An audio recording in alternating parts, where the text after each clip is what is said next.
Thanks for clicking on State of the City. My name is Todd Prafke. I'm the City Administrator here in St. Peter, and today is Thursday, March 23rd.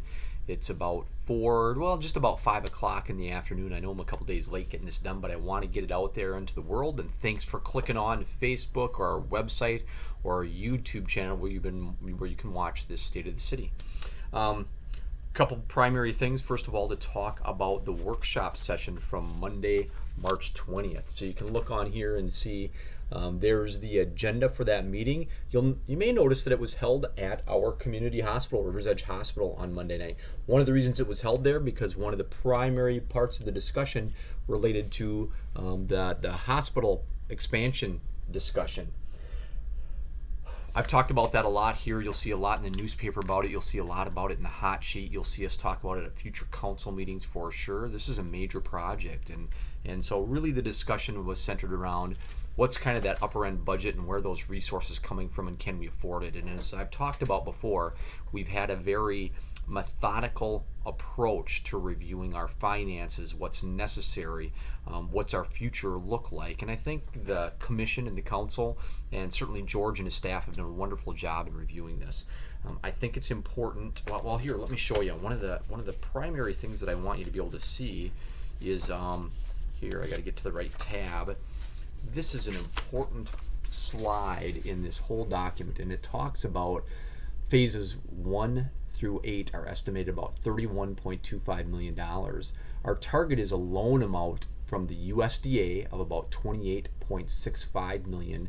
The remainder would come from hospital reserves. The hospital has about a little bit over $10 million in the bank right now. We've had a couple of very good years. Now it's true.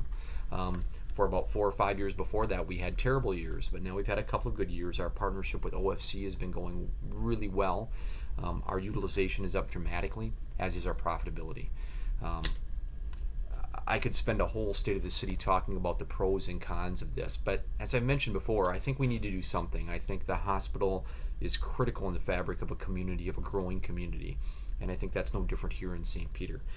The council on Monday night is going to talk about what that top limit is, and the recommendation from George, from the commission, and from myself is that they look at that $31.25 million as a targeted amount, and that they apply for funding through USDA, and we try and make those changes that really set us up as a platform into the future, not only for orthopedics and the activities surrounding orthopedics, but this will provide us the platform to be available for practitioners and patients that do lots of other things.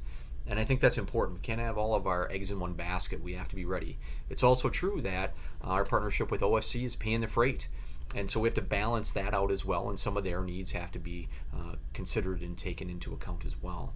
So I think this is a great opportunity for our community. The data, the analysis that we've done, the analysis that our auditing firm has done related to how it'll get paid for, where funding will come from, how reimbursements work, it has been significant and, again, methodical. And so I'm really excited about this. And the council is going to have a lot of discussion about this. They spent over an hour and a half, hour and 45 minutes on the 20th, just last Monday night, talking about it. So I think they know what they need to know. I think the questions that they've had have been answered.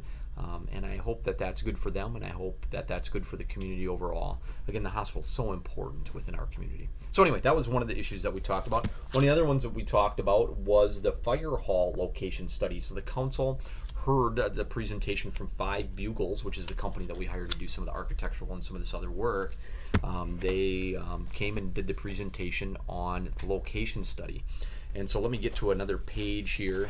Although this might be a little bit hard to see, you can go online and look up the packet, stpetermn.gov, and find our council packet, the workshop packet from just Monday night. And you can see all this stuff in color. Sorry I didn't have a color one.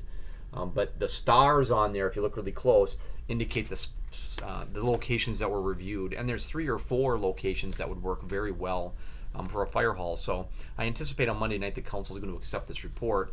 It doesn't necessarily mean go. What it means is do the next study, which is the space needs analysis, and then that helps set the budget and where revenue is going to come from and all those things. So this is a multi-step process. These aren't things that happen just really quick, nor should they. They're important decisions with lots of dollars attached, and so there should be lots of discussion and deliberation about it. So that was one of the other things. I also want to mention dogs in the park.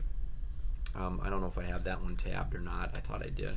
Yeah, dogs in the park. So the council, I can't remember what it was. I want to say the fall of 2016 said, we've had a lot of people ask us whether dogs can be in this park or that park. So here's the general rule. Dogs cannot be in parks other than the mill pond today. Now, they sent that request or that kind of suggestion for discussion back to the Park and Rec Board, who then took some action and made a recommendation to the council, which they're going to take action on. So here's kind of the list of parks, at least from the Parks Board standpoint, that may have the ability to take your dog in. Now, this isn't running at large. You still have to be with a leash and controlling your dog, but these are parks that may be added into the future. So Riverside Park, those are the parks along the river, so is the extension. Traverse to Sioux Park is out there by the treaty site. McGill Park is near North Elementary. Hallett's Pond, it's going around the pond. And then Jefferson Park West. So really that's not the right name of that park. That's that conservancy area between the neighborhoods that are called Nicollet Meadows and Pine Point. So there's a conservancy in there, and we see lots of people, and there's a trail there too. So anyway, that's something that the council is going to discuss too. So that's kind of my wrap up of the quick and important issues that were talked about as a part of the workshop on Monday night. Let me hit some other ones. I want to thank Interfaith Light and Power.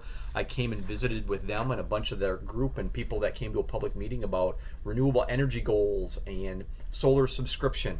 I have to mention that we're kind of moving in the direction of providing an opportunity for people to subscribe to solar power. And so the quick and dirty of it is you can get one panel. You can get more, but one panel will generate about 39 kilowatt hours. And the cost to subscribe to the energy output from that panel is about $1,075. So with that information and some more that we'll give you moving forward if the council does decide to put a plan in place or a subscription plan in place. So watch for that information. There's going to be a lot more information coming out. But a great discussion, I thought.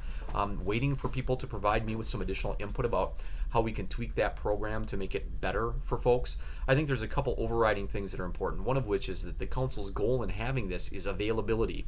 It's not investment.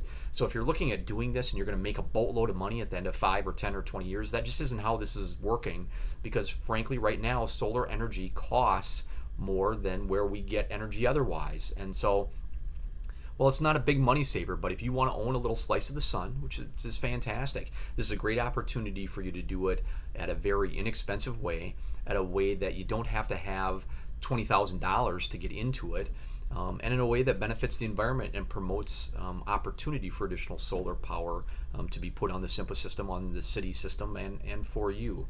And so we're excited about that. Again, I thought a very good meeting, and so grateful for the 40 or 50 or however many people were there. It was a packed room, so I was happy about that, and I had a good time visiting with folks.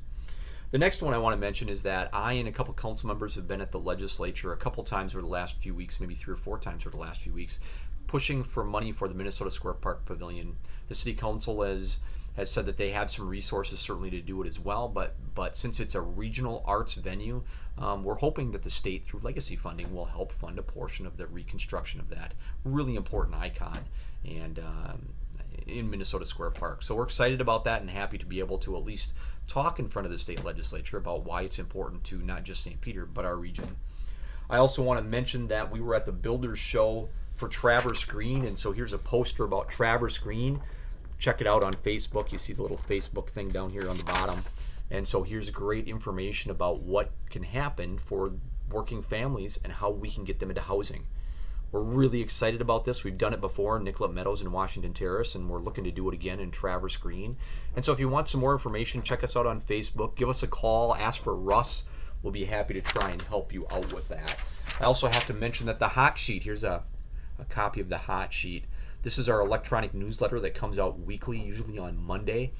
And if you want to sign up for this and get it right to your inbox, you sure can. You can also click on our website. There's in the upper right-hand corner, it says, I think it says weekly newsletter, and you can click on that and get your copy of the hot sheet. And I can't forget Mr. VT. This is really important.